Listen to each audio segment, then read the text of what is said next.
In One Piece, portrayal is one of, if not the most important thing in the story.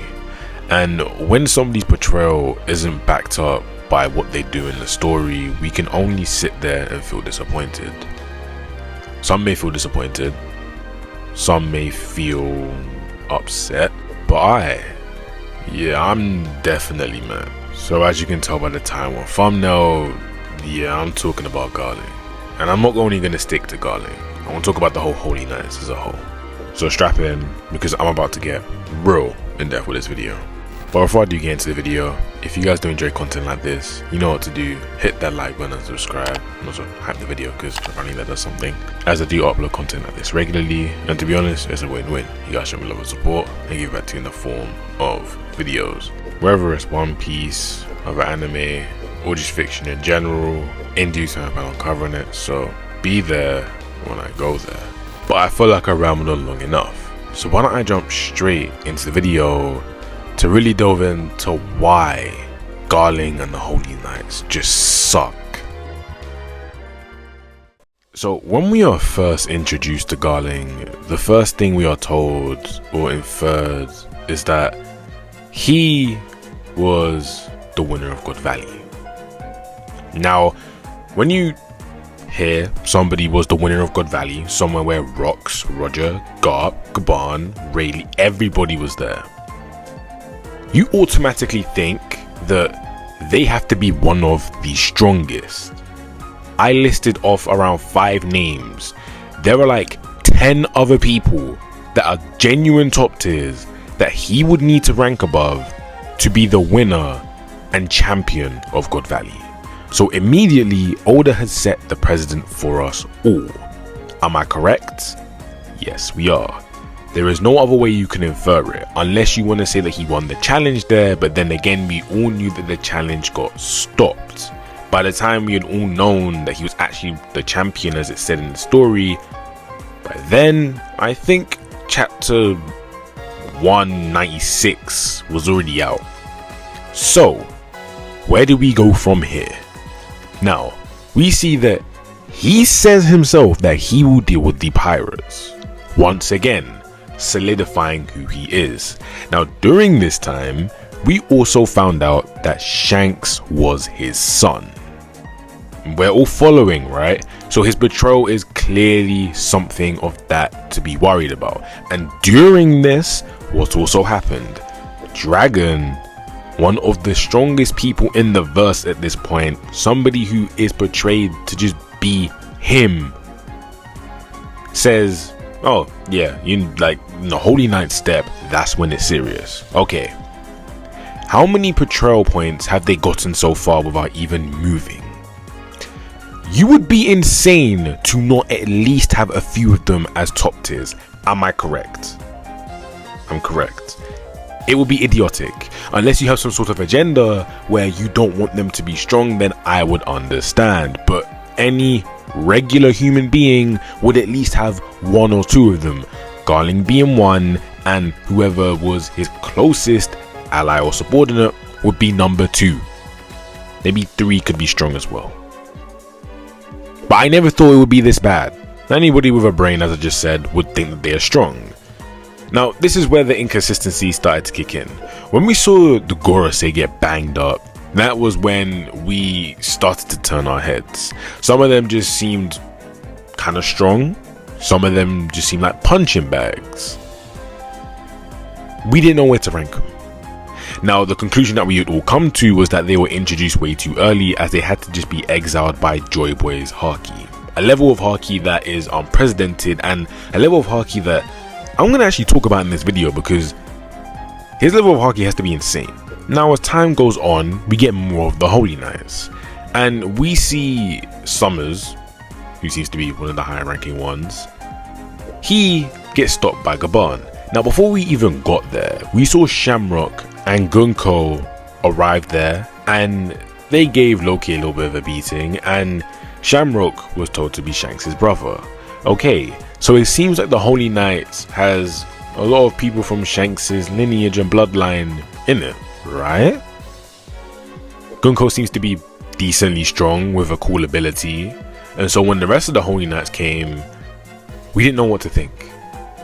So when they came and Gaban easily swept up on Summers, the conclusion that we got was, yeah, okay, they're kind of just punching bags. But then again, it's Gaban. You can bring yourself back from that. Okay, maybe Summers' ceiling is just being way weaker than old Gaban, but then again, it's old Gaban, one of the original wings of the Pirate King. I don't think that's necessarily something that you could be upset about. He's just one of those people. He's him. But you continue on, and then you go into the flashback, and you see how they are being handled. Now this flashback really turned everything on its head, because they were getting one-shotted left, right and center. And I get it's by some of the strongest pirates ever. It's by Whitebeard, it's by Rocks. But seriously, for a group that Dragon was so paranoid about, you go down in one hit to every top tier. It doesn't matter what the top tier is.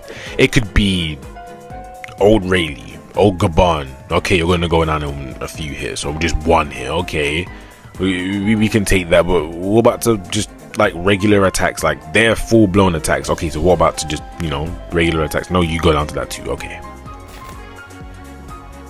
But when your leader, remember what he was stated to be, the champion of God Valley, doesn't do anything the entire time he fights Rocks with an army of people that he may have created himself, with all these different abilities. You are younger, you are technically more in your prime, even though I do believe that they do get stronger over time.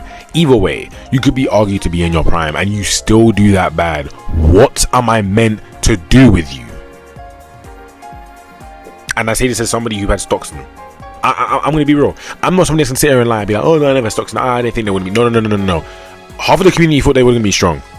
Half of the community started to say that Mihawk's title was fake. Even listen, I troll a lot, yeah, but at a certain point, a lot of people were trying to be serious with that. A lot of people thought that this group right here was going to shift everything in One Piece and show us why the world government was always stronger than just the rest of the world. But what did they do? Instead, they are just immortal merchants, and I believe that this group, literally right here, is showing a massive hole in Oda's writing. Call me an idiot, I don't fucking care. This group is terrible. They're terrible. They are terrible. They provided nothing to the story aside from just being jackasses. They could have just been regular Celestials with just better titles. I mean, realistically, that's what they are. But you hype them up to a different degree. Why would you do that on so many different levels? I get it. You're doing this to build suspense and add extra writing and stuff. I don't care. Because now we set expectations so high, and now they're being torn down. And so where are we left at? We're left at Garling, Summers, and Killingham. That's their name. Walking up to a defeated Rocks, stabbing him, and then claiming the title that they killed him. How on God's green earth am I meant to read this manga and look at those that they're meant to be main antagonists? By the way, Oda is, I'm not going to lie to you, Oda is probably going to still market them as main antagonists past this point, and I'm meant to sit here and believe that they can do anything important to the story.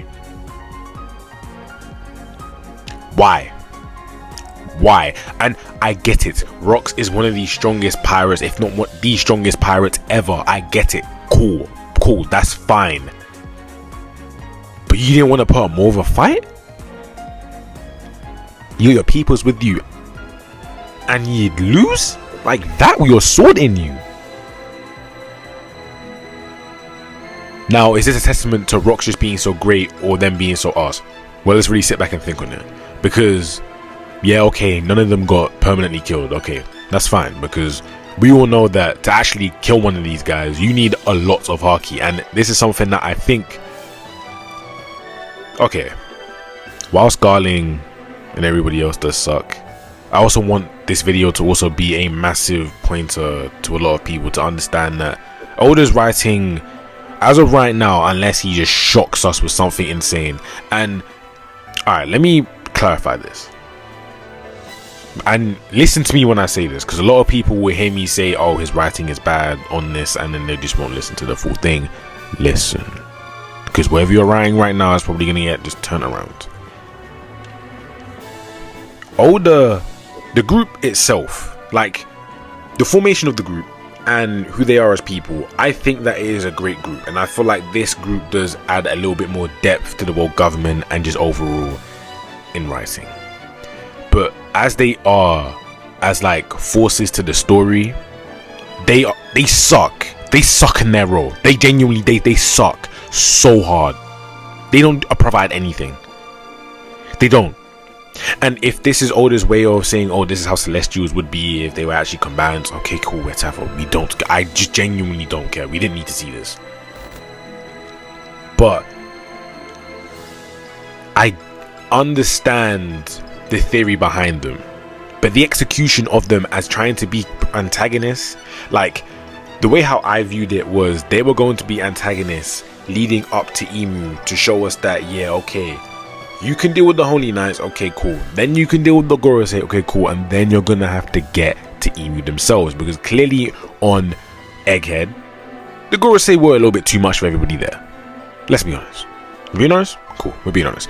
We knew that the Gorosei were a little bit too much for them. Even though they were punching bags, okay, if you were punching, listen, them punching bags would have done a lot to the Straw Hats. So it showed us that they were a little bit too much, but obviously they got out of there.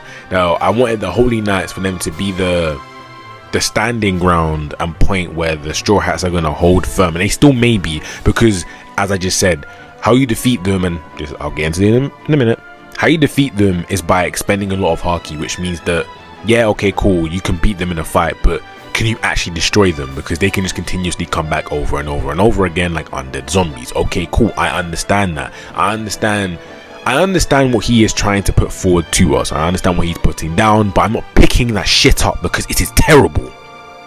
It is terrible. I understand it. It is a good idea, but the execution behind them right now sucks, because they have done nothing, and I mean absolutely zilch, to ever feel like they're threatening. Whenever we've seen them in action, unless somebody is buying it up or something, we don't feel any sort of fear. Could we not see a struggle? These are men. Look, you have the Holy Knights, you have the Gorosei, then you have Emu, right? Okay, I've just established that. We need the Holy Knights to seem like actual threats.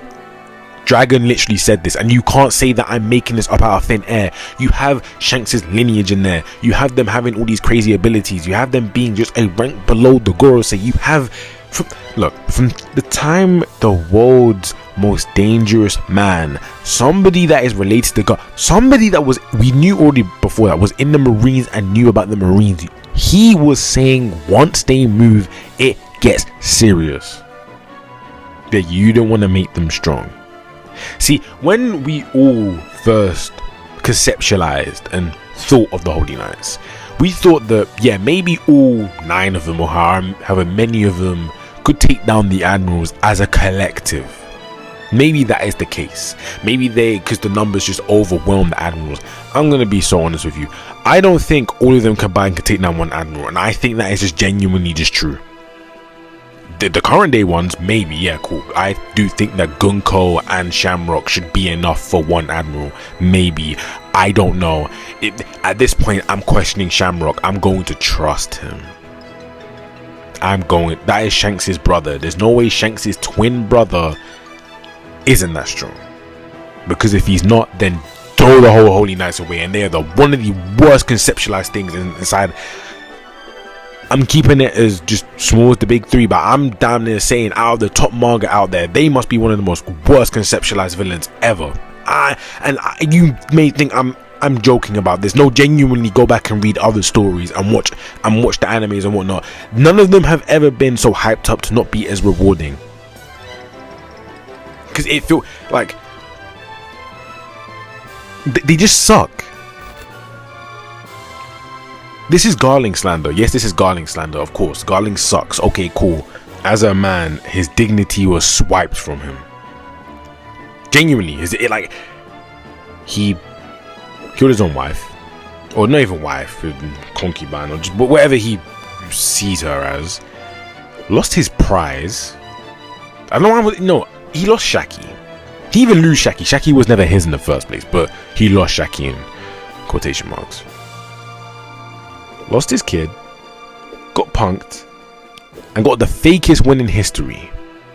And the way I say fakest win, I mean he literally got a tapping goal. He literally walked up to a guy that was already basically on the verge of death and just stabbed him. The guy that punked him earlier, multiple times, with multiple different circumstances. He punked him. He had his own sword in him. Are we? Garling, you have to be one of the sorriest niggas I've ever seen in fiction. You my friend, you are the epitome of a you are a bitch. You are a bitch. You are the epitome of a bitch. And there ain't nothing else that I can say for you. You have to be one of the sorriest men I've ever seen. The fact that you can walk around and call yourself a man with pride is insane. You lost everything a man should hold dear to him and have honor over, and you want to go out there and still call yourself a man. I mean, to be honest, he is trash, but I think that at least trash would have a little bit of standards. Nah, he don't. Summers, you suck. We've been you suck, but you suck. Like, you are a terrible person, but like, you at least have some, like, you have something about you. Garling, you just suck. Killing him, I don't know why you're there. You're not even a main character. Move. Now, I know for the most part of this video, it seems like I was just complaining to Oda about certain stuff, but I need you guys to remember that they were hyped up to be these great people, but then we found out that they are just a facade. Now, yeah, this could end up being great rhyme, but I think the frustration over us finding out that this is just going to be Haki is insane. Luffy is genuinely have to go and do one of the biggest carry jobs I've ever seen. Having to match the Haki, or not even match, having to go over the Haki of Roger and Garp combined. I don't know how strong he's going to be at the end of the series. That's just genuinely insane, and I think I could make a whole entire video for that myself. But Garling, you suck. And I feel like Garling, the Holy Knights, and everything he's trying to do with Emu in general, it kind of just weighs down everything else. Because what the hell was Tony Trouble gonna do, bro? Like, Rashad Hassan ain't getting nothing. Like, I don't know. Is my hate for the writing on the Holy Knights tied to my frustration with Oda and what he is trying to do, or is it genuine because I hate them? I think I do hate him, but I think it's a mix between the two, and which is why I'm so fed up with him. But yeah, to conclude, Garling's a bitch, man. But yeah, that is the end of the video. I'm kind of tired. I hope you guys did enjoy this video, as I did enjoy making it. I just hate Garling, and I just don't agree with some of the directions Oda wants to go in, but that is besides here or there. I'm going to trust that he will do well, hopefully. Anyway, I love you all, and I shall see you guys in the next video. Thank you for the support, and yeah, good bye.